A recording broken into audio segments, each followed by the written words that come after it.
I'm Joanne, 34. Just last week, I got a handwritten letter from my mom. It's been ages since we last really connected. And seeing her handwriting again brought back a rush of emotion, some sweet, some painful. It all started a couple of years ago, right after I got a big promotion at work. At 32, I finally felt like I was standing on solid ground. The raise was generous enough to help me pay off my mortgage, live comfortably, and even support my parents a little. Mom and Dad, Mr. and Mrs. Thompson, were thrilled. They'd always been hardworking people but never had much extra. So, I decided to send them $1,800 every month. Mom, who's kind but has a bit of a material streak, tried to refuse at first, saying, "Joanne, sweetheart, you don't have to do this." But I insisted. I wanted to give back to the people who had given me everything. At first, it was wonderful they'd call to thank me every month. Dad would joke about having a sugar daughter. But after a while, the thank you call slowed down. And then the requests started. Mom would call and say, "Joe, our microwave just died. It made the scariest noise. Could you help us get a new one?" Of course, I'd say yes. But the requests kept growing, first a fridge, then a fancy vacuum. One day, after a brutal week at work, Mom called again. "Joe, our TV is so old. The picture's awful.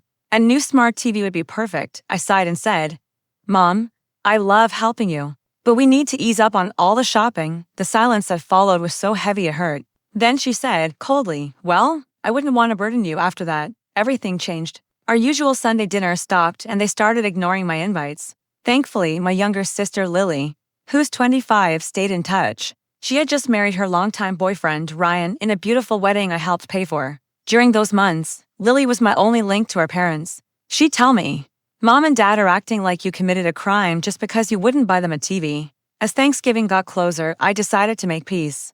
I showed up at their house with my dad's favorite homemade cherry pie and some thoughtful gifts.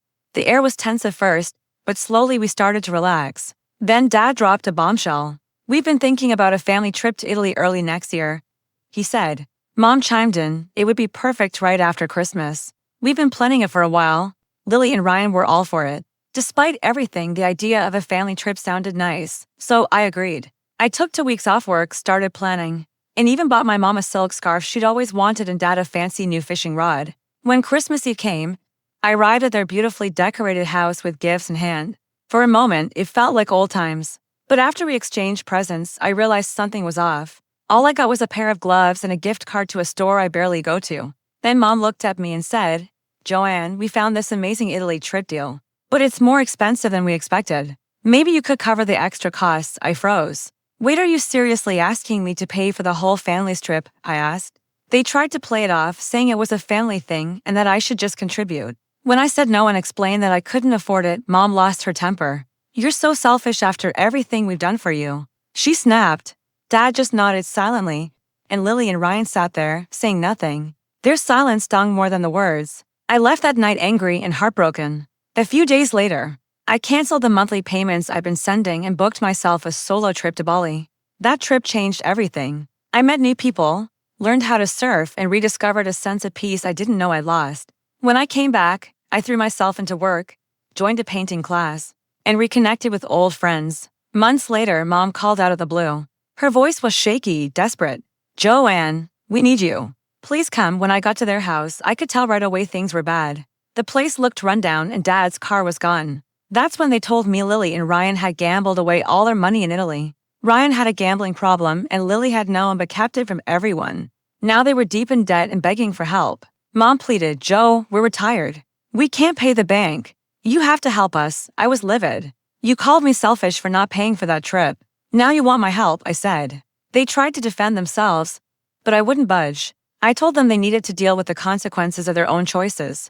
Mom got angry and told me to leave. Over the next year and a half, I watched from afar as everything fell apart. Lily and Ryan filed for bankruptcy and ended up in a tiny apartment in a rough neighborhood. My parents had to sell their house and take part-time jobs just to get by. And then last week that letter arrived.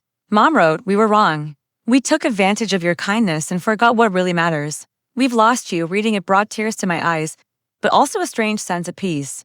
I know now that I can love my family without letting them walk all over me. I've learned that sometimes the only way to truly help is to let people face their own mistakes. I haven't decided yet whether I'll write back, but for the first time in years, I feel calm. This whole journey, painful as it's been, has made me stronger. I finally understand my worth.